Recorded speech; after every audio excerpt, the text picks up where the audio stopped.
berdiri sejak tahun 1419 Masehi dan masih bertahan hingga saat ini. Masjid ini beralokasikan di Jalan Kampung Kayu Jawo, Kenagarian Batangbarus, Kecamatan Gunung Talang, Kabupaten Solok, di mana masjid ini dibangun di daerah perbukitan. Masjid Tua Kayu Jawo dulunya terbuat dari kayu Jawo yang sangat kuat, keras, dan alot. Arsitektur yang dimiliki masjid ini secara keseluruhan dipengaruhi oleh corak Minangkabau, di mana masjid ini memiliki 3 atap bertingkat secara bertumpang yang ditutupi dengan ijuk, melambangkan 3 tungku sejarangan, yaitu Nenek Mama, Alim Ulama, dan Cadiak Pandai.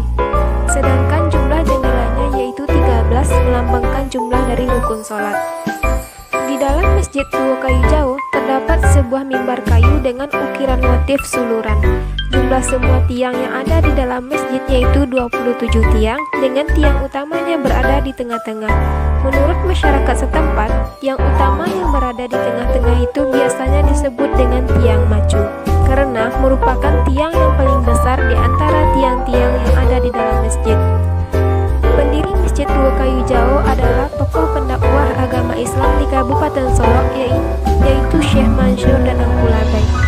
Di masa awal Masjid Tua Kayu Jawo, Syekh Mansur yang berperan sebagai imam yang memiliki suara merdu saat melantunkan bacaan sholat.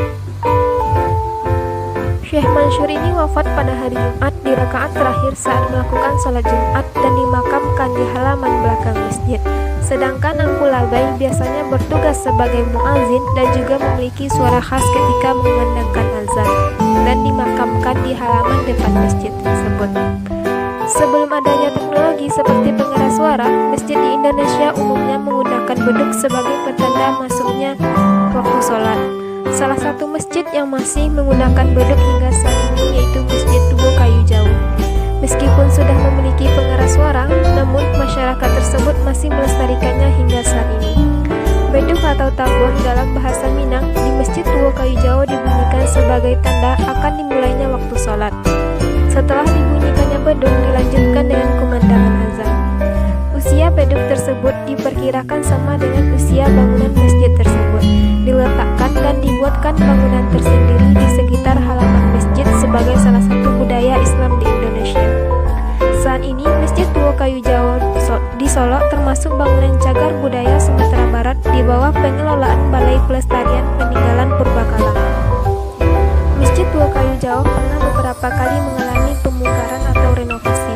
Meskipun demikian, dalam pemugaran atau renovasi tetap mempertahankan keaslian dari bangunan masjid tersebut.